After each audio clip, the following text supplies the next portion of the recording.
샬롬. 오늘도 참으로 복되고 귀한 날이죠.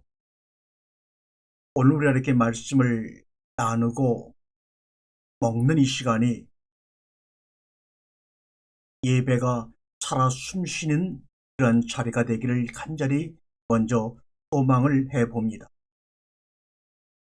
말씀의 떡을 나누는 그 귀한 자리는 바로 우리가 모두 한마음 되어 하나님께 예배드리는 숨쉬는 공간입니다. 이 말씀을 나누는 과정 속에서 여러분의 마음속에 들려온 떨림과 공감은 우리 모두 같은 울림과 떨림으로 공유될 것입니다. 바로 그것이 살아 숨쉬는 예배입니다. 오늘도 우리 전국에 해외에 계신 모든 우리 예배자들이 한 마음으로 예배의 감격과 떨림 속에서 오늘 하루를 시작하는 귀한 시간 되기를 소망하면서 말씀을 전 시간에 이어서 두 번째 시간을 갖도록 하겠습니다. 전번 시간에 여러분과 함께 나눈 말씀 중에 일곱이라고 하는 언약의 말씀이, 이 일곱이라고 하는 언약의 말씀은 창세기 1장에 나와 있는 첫째 날, 둘째 날, 셋째 날, 넷째 날, 이것은 우주를 창조한 시간의 길이를 말씀하는 것이 아니고 우리에게 약속하신 언약의 말씀이라고 얘기를 드렸습니다. 이 일곱이라고 하는 언약의 말씀이 열이라는 율법으로 주어지고, 그것이 뭡니까? 바로 모세가 받은 십계명입니다. 또 그 십계명 열이 아래의 다섯을 통하여 위의 다섯을 성취하는 방법으로 설명이 된다고 말씀을 드렸죠. 그러면 아래의 다섯은 뭡니까? 살인하지 말라, 간음하지 말라, 도적질하지 말라, 거짓 증거하지 말라, 내 이웃의 집을 탐내지 말라. 이 아래 다섯을 통하여 위에 다섯을 성취한다 말씀드렸습니다. 위에 다섯은 바로 나 외에 다른 신들을 내게 두지 말아라, 너를 위하여 새긴 우상을 만들지 말아라, 내 하나님의 이름을 망령되이 일컫지 말아라, 안식일을 기념하여 거룩하게 지켜라, 내 부모를 공경하라, 이런 내용이었습니다. 그 열이 아래 다섯을 통하여 위에 다섯을 성취하는 방법으로 설명이 되고 주어진 것이라고 말씀을 드렸죠. 또한 그 아래 다섯은 예수님 때 와서는 산상순 마태복음에서 넷으로 주어져 그 넷이 사랑이라는 하나로 완성이 되면은 모든 것들이 끝난다고 말씀을 드렸습니다. 그러면 다섯은 넷으로 주어졌다. 산상순 마태복음에서 말씀하신 그 넷은 무엇인가요? 살인하지 말라, 간음하지 말라, 맹세하지 말라, 악한 자를 대적하지 말라, 이런 것입니다. 그래서 창세기 일곱 말, 그것은 창세기 일곱 날을 의미합니다. 창세기 일곱 말 중 다섯 번째 말 속에 이러한 것들이 다 들어가 있습니다. 그런데 이 예수님께서 산상순을 통하여 하신 말씀은 새롭게 주어진 것이 아닙니다. 산상순의 결론, 예수 그리스도의 말씀의 결론은 새 계명을 주노니 서로 사랑하라, 내가 너희를 사랑한 것 같이 너희도 서로 사랑하라고 하는 그 사랑의 계명이 예수 그리스도가 주신 처음이요 마지막입니다. 그런데 이 말씀을 하실 때 새 계명을 주노니라고, 새 계명이라고 말씀하신 바람에 율법이 없는, 십계명 속에 없는, 창세기 1장에 일곱 언약 속에 없는 새로운 말씀을 예수님을 통해서 주어졌다고 생각하기가 쉬우나 그것이 아닙니다. 요한복음 13장을 말씀하신 요한 사도가 요한일서 2장 7절과 8절에서는 이렇게 말씀합니다. 사랑하는 자들아, 내가 새 계명을 너희에게 쓰는 것이 아니라, 뭐라고요? 내가 너에게 새로운 계명을 쓰는 것이 아니라 너희가 처음부터 가진 옛 계명이니 이 옛 계명은 너희가 들은 바 말씀이거니와 다시 내가 너희에게 새 계명을 쓰노니 그에게도 너희에게도 참된 것이니 이는 어둠이 지나가고 참빛이 벌써 비침이라 말씀하고 있습니다. 내가 너에게 새 계명을 주어서 서로 사랑하라고, 이것은 새로운 계명이 아니라 이미 옛부터 너에게 주어진 말씀이라고 이야기하고 있습니다. 그 말씀을 예수님께서 새로운 계명이라고 하시면서 우리에게 주셨습니다. 그러므로 예수님께서는 하나님께서 인류에게 약속하신 7 언약을 온전히 성취하시기 위해서 이 땅에 오셨습니다. 7 언약을 성취하기 위해서 그 설명을 우리에게 하여 이해하도록 하기 위해서 열이라는 계명, 율법 10계명을 주셨고, 그래서 아래의 5개의 계명을 통해서 위에 5개 계명을 성취하고, 예수님 때 와서는 그 5을 넷으로 주어서 그 넷이 사랑이라는 하나로 완성되어 7말 속에 포함된 언약이 완성되고 하나님께서 우리에게 주신 것들을 다 이루어 주시는 것입니다. 그런데 이러한 창세기 7말 중 5번째 말 속에 이러한 것들이 들어있습니다. 한번 읽어보겠습니다. 창세기 1장 20절과 23절의 말씀이죠. 하나님께서 바다에는 고기가 생겨 우글거리고 땅 위에 하늘 창공의 아래에는 새들이 생겨 날아다녀라. 아시자 그대로 되었습니다. 21절 이리하여 하나님께서 큰 물고기와 물속에서 우글거리는 온갖 고기와 날아다니는 온갖 새들을 지어내셨습니다. 하나님께서 보시니 참으로 좋으셨습니다. 하나님께서 이것들에게 복을 내려주시며 말씀을 하셨습니다. 새끼를 많이나 바다 물속에 가득히 번성하여라. 새도 땅 위에 번성하여라. 이렇게 5째 날도 밤낮 하루가 지났다. 이렇게 말씀을 하고 있습니다.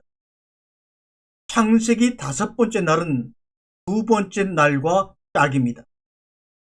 2번째 날은 여러분이 알다시피 궁창과 궁창 위의 물과 궁창 아래의 물로 나누어졌습니다.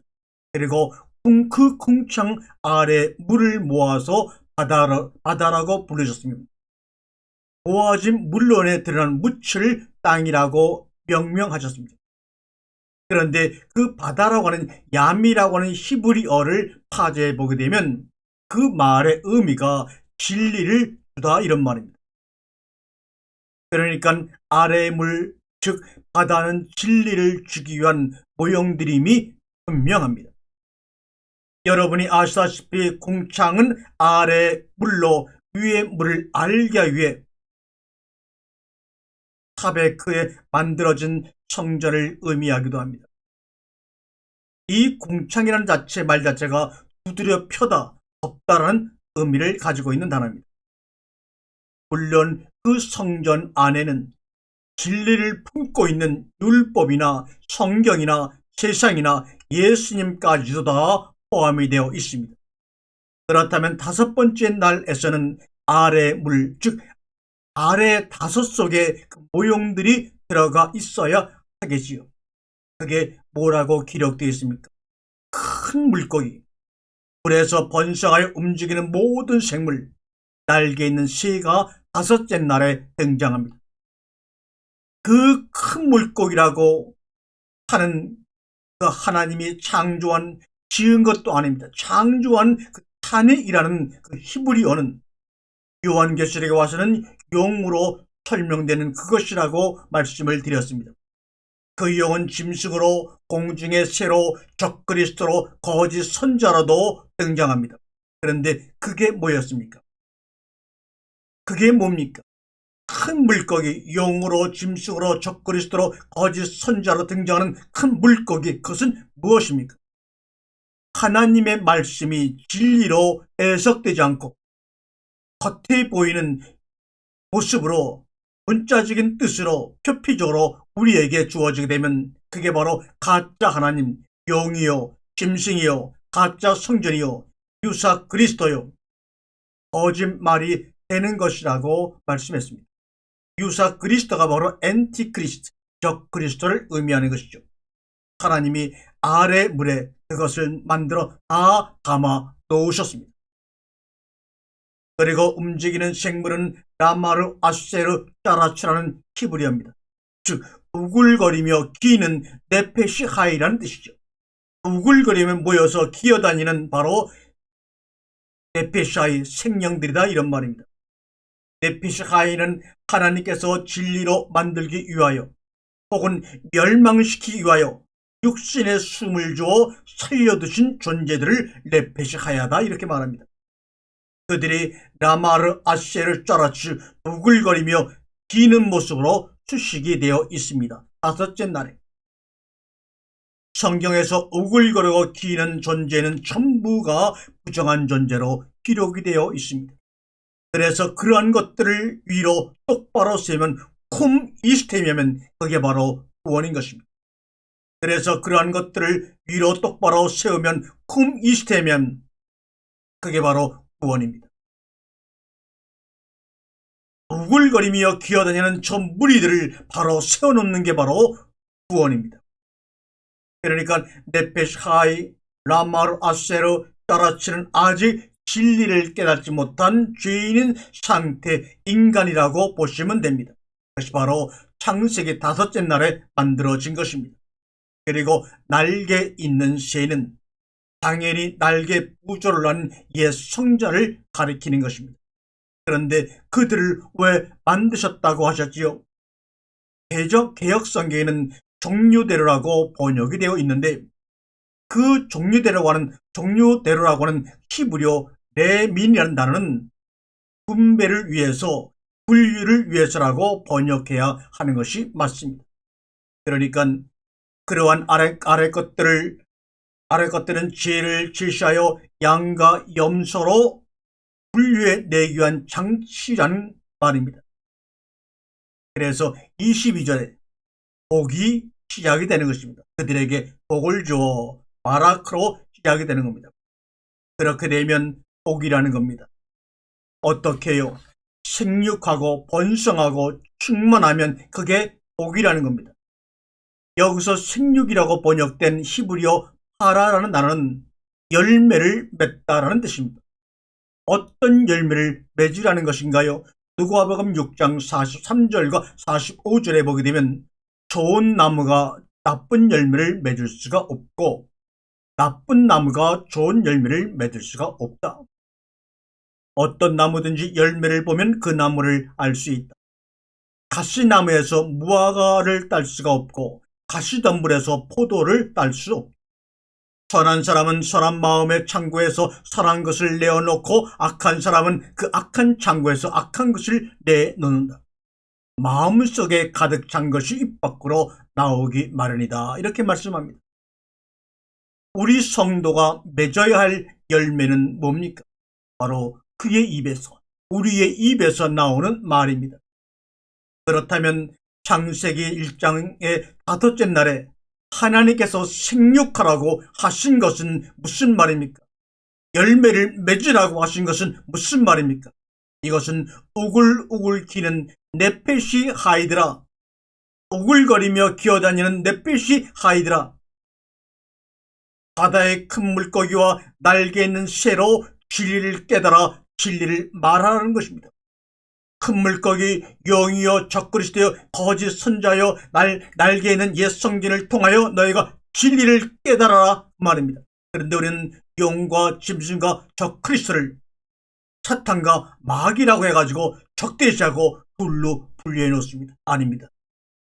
그러한 물고기 탄이를 통하여 옛 성전을 통하여 주님이 말씀하시는 진리를 깨달아 일곱째 날로 들어가라 이 말입니다. 그리고 번성하라고 말씀하신 번성이라는 번역이 된 단어는 히브리어 라바입니다. 이 말은 풍성하다, 성숙하다는 의미로 쓰이는 단어입니다. 그리고 그 단어를 헬라어로 바꾸면 펠리소스라는 단어가 됩니다. 펠리소스. 이 펠리소스가 쓰인 것을 한번 찾아볼까요? 요한복음 10장 10절이죠. 도둑은 다만 양을 훔쳐다가 죽여 없애려고 오지만 나는 양들이 생명을 얻고 더 얻어 풍성하게 하려고 왔다고 말씀합니다. 우리 주님께서 이 땅에 오신 이유가 양으로 생명을 얻게 하고 더 풍성히 얻게 하려는 것이라고 주님이 말씀합니다. 여기서 풍성이라고 번역이 된 단어가 바로 헬리소스입니다. 그런데 그 단어는 풍성하다는 뜻으로 쓰기보다는 더 정확한 번역은 차원이 다른 이라는 뜻으로 더 많이 쓰인다는 겁니다. 차원이 다른. 그러므로 성경서 풍성하다, 번성하다는 말은 차원이 다른 삶이다, 다른 차원이다라는 것입니다. 주님이 바리새인들이 이런 말씀했습니다. 너희들의 의가, 주님이 사랑하는 자들에게 말하기를 너희들의 의가 바리새인들의 의보다 낫지 아니하면 결단코 천국에 들어갈 수 없다 라는 구절에서 낫다는 단어가 바리새인의 의보다 낫다라고 하는 그 단어가 바로 헬리시오입니다. 이것은 차원이 다른 이라는 뜻입니다. 너희들의 의가 바리새인의 의보다 차원이 다르지 아니하면 하나님 나라에 들어갈 수 없어 이런 말입니다. 페리쇼나 페리소스는 같은 단어입니다. 그러니까 번성하라고 하신 말씀은 큰 물고기와 날개 있는 새를 차원이 다른 그것으로 깨달아 풍성하고 성숙한 존재가 되라고 하는 그런 의미가 숨어 있는 것이 바로 다섯째 날입니다. 그러므로 다섯째 날을 향하여 하나님은 보시기에 좋았더라고 하신 이유입니다. 바로 이렇게 설명드릴 이유가 있어서 하나님이 그렇게 말씀을 하신 것이죠. 하나님께서 이스라엘에게 새 언약을 주시면서 그들을 생육하고 번성하게 만들겠다고 약속을 하셨지요. 에스겔서 36장 11절에 보면 사람과 짐승이 새끼를 많이 낳아 너희 위에 사람과 짐승이 우글거리게 하리라. 너희는 점처럼 사람 입으로 예전보다 더 살기 좋은 포장이 되리라. 그제야 너희는 내가 야훼임을 알게 될 것이다. 바로 여기서 사람과 짐승이라는 말이 아담과 베헤마라는 단어입니다. 아담이란 단어는 여러분이 이미 아시죠? 아담. 근데 짐승이란 단어가 여기서는 베헤마라는 히브리어가 사용되었습니다. 이 짐승이라고 사용된 베헤마라는 단어는 자바라는 히브리어 단어와 함께 성전에서 드려지는 희생제사의 제물을 가리키는 그런 단어입니다. 그런데 그 베헤마는 율법의 제물을 가리킬 때는 한 번도 쓰인 적이 없고 하나님이 준비하시는 진짜 제물을 상징적으로 가리킬 때에만 쓰인 아주 중요한 단어가 베헤마입니다. 이렇게 중요한 단어인 베헤마를 에스겔 36장 11절에서는 너희 위에 사람과 짐승이라고 할 때 베헤마라고 하는 아주 중요한 단어를 사용하셨습니다. 그렇다면 그 단어의 의미가 성전을 진리로 말한다 그런 말입니다. 그냥 문자 그대로 되면 사람과 짐승이라고 밖에 깨닫지 못하지만 그 베헤마라는 단어의 의미와 그 단어의 의미를 풀어보게 되면 성전을 진리로 말한다 이런 뜻입니다. 그러므로 일반적인 매일매일 드리는 희생제물의 제물이 아니라 하나님이 준비하시는 진짜 제물을 가리킬 때만이 오직 베헤마, 성전을 진리로 말하는 베헤마라는 단어를 하나님이 구약성경에서 사용을 하셨습니다. 아무튼 이 베헤마라는 말씀은 제물과 아담을 생육시키고 번성시켜서 제물은 진리로 아담은 그 아담 하아담으로 창조를 하시겠다는 그런 말씀이죠. 그래서 하나님께서 노아에게 방주로 들어가라고 말씀하실 때 그에게 제물을 바치라고 하시면서 그 제물이 바로 에스겔서 36장의 짐승이라고 번역된 그 베헤마라는 단어를 사용하신 것입니다. 창세기 7장 1절과 3절을 볼까요? 야훼께서 노아에게 말씀하셨습니다. 너는 네 식구들을 다 데리고 배에 들어가라. 내가 보기에 지금 이 세상에서 올바른 사람은 너밖에 없구나. 깨끗한 짐승은 종류를 따라 암컷과 수컷으로 7쌍씩, 부정한 짐승은 암컷과 수컷으로 2쌍씩, 공중의 새도 암컷과 수컷으로 7쌍씩 배에 데리고 들어가 온 땅 위에서 각종 동물의 씨가 마르지 않도록 하거라 라고 노아에게 말합니다. 여기 창세기 7장 2절에 나오는 정결한 짐승이 바로 배, 해마를 깨끗한 짐승, 정결한 짐승이라고 번역했습니다. 정결한 것은 7으로 취하라고 하셨지요. 부정한 것은 2씩 취하라고 합니다. 그 단어가 쉐나임이라는 단어입니다. 2씩 쉐나임. 우리가 창세기의 둘째 날에서 배운 한 쌍 딱이라는 뜻입니다. 그런데 그 단어는 12이라는 뜻으로도 쓰이는 단어입니다. 부정한 것은 아래와 위, 좌와 우를 한 짝으로 만들어 취해야 한다 그 말입니다. 그리고 그것은 남자와 여자를 말하는 자칼과 네케바라는 한 사람 아들이 되는 것입니다. 공중에서의 오프쉐마임도 당연히 7으로 취해야겠지요. 재물도 성전도 전부 7이라고 하는 진리의 언약으로 취해야 의인이 된다 그런 말입니다. 그들의 씨를, 제라를, 진리를 온 지면에 땅과 세상과 성전에 흘릴 수 있는 자들이라는 것입니다. 그것이 바로 라바 번성인 것입니다. 땅의 모형들을 다른 차원의 것으로 받아 그것으로 풍성하게 흘려주는 것, 그것이 바로 라바 번성하는 것입니다. 그러면 그것을 마레라고 합니다. 완성하다, 온전한 것으로 가지고 있다고 주님이 인정해 주시는 것입니다.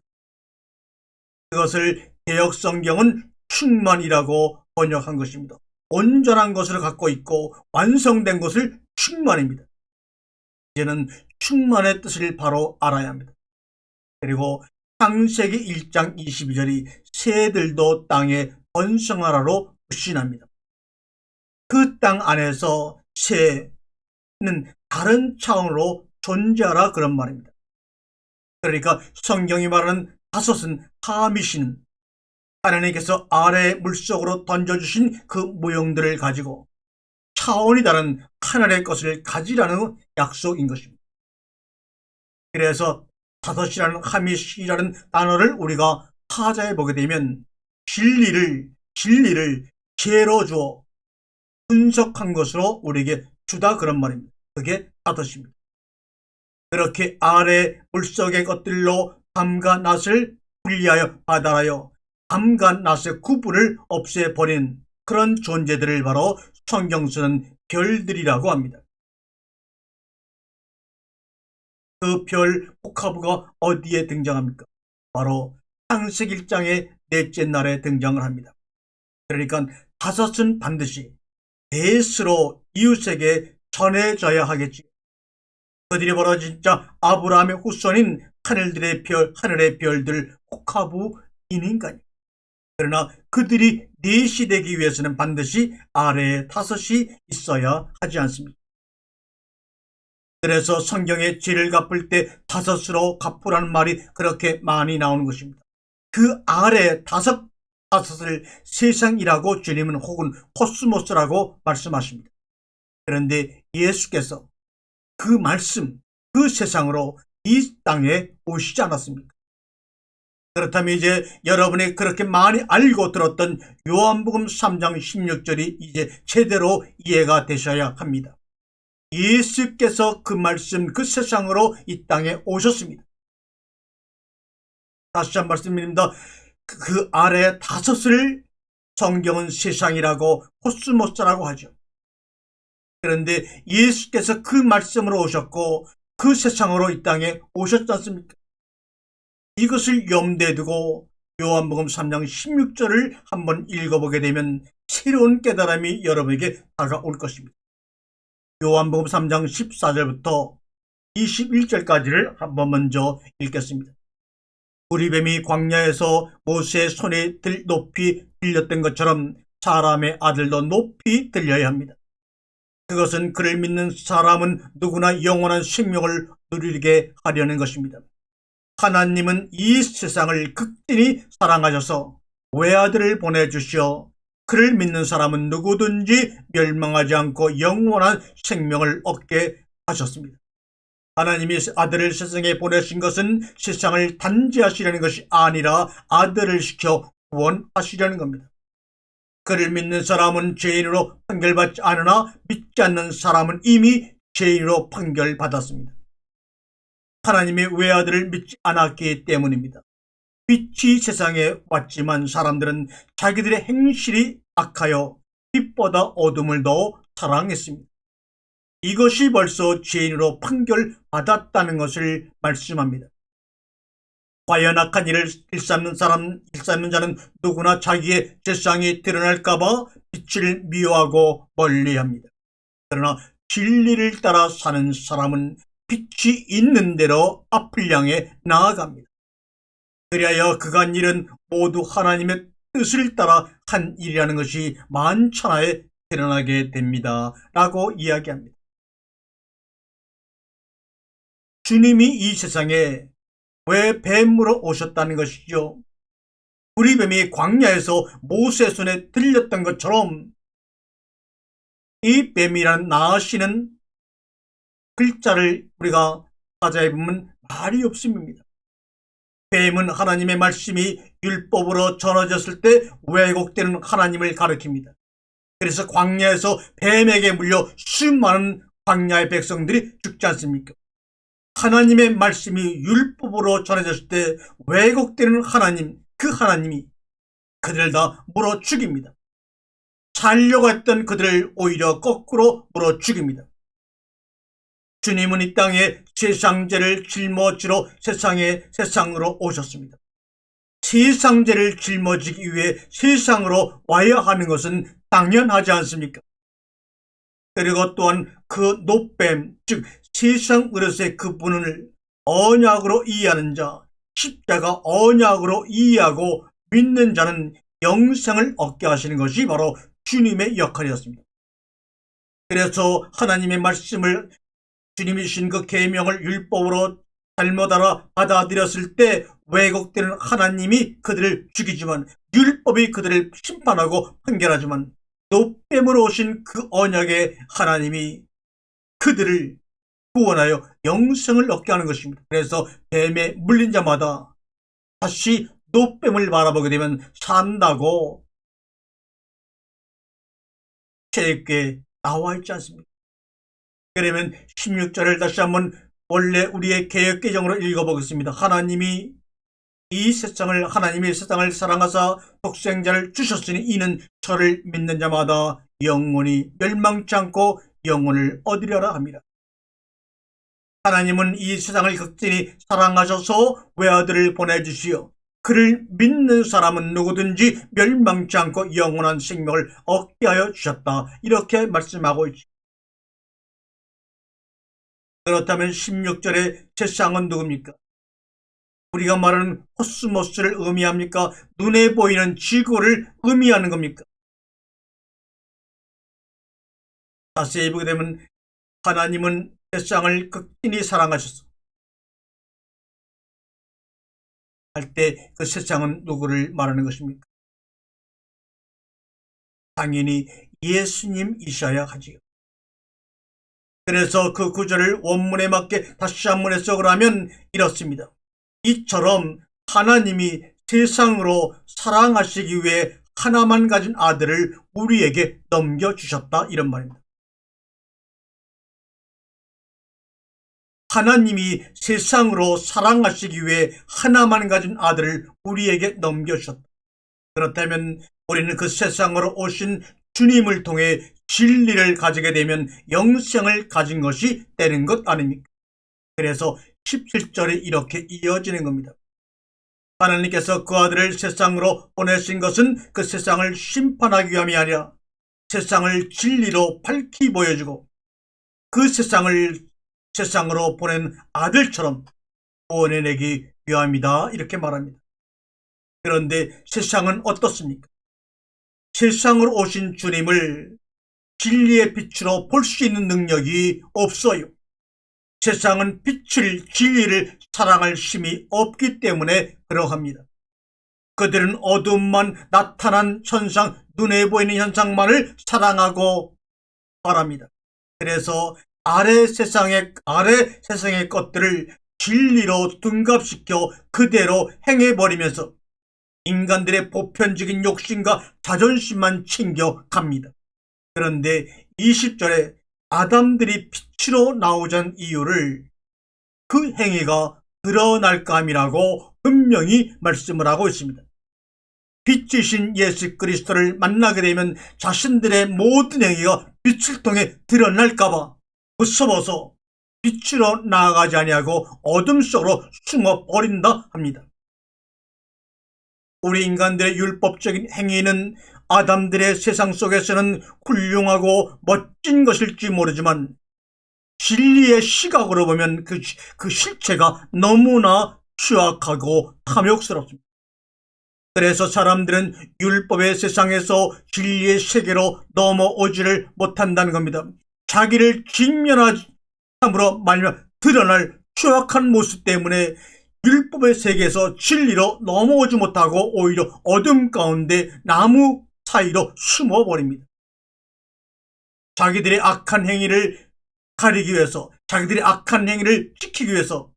그러나 진리를 쫓는 자들은 빛으로 나온다고 하지요. 그들이 빛으로 나오면 어떤 일이 성취가 됩니까? 그들의 모든 행위가 하나님 안에서 행한 것임이 드러난다는 것입니다.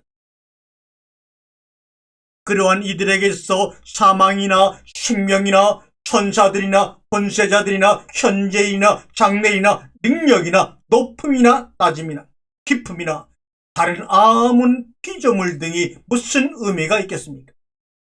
이 모든 것들이 진리를 설명하기 위해 하나님께서 성경에 동원하신 것들이 아닙니까? 진리를 알게 된 이들에게 있어서 그러한 모든 것들은 사도 바울 말대로 합력하여 선을 이루는 재료들로 보일 뿐입니다.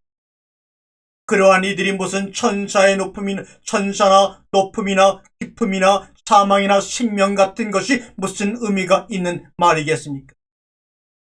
그런데 어떤 이들은 그러한 개념들에 속박당해서 묶여서 오히려 그것들을 추구하고 믿습니다라고 함으로 말미암아 진짜 진리를 놓치고 있더라는 것입니다. 그게 무슨 말인지 궁금하십니까? 한번 이 말씀이 끝난 다음에 곰곰이 묵상 중에 깨달음을 얻으시기를 바랍니다. 감사합니다.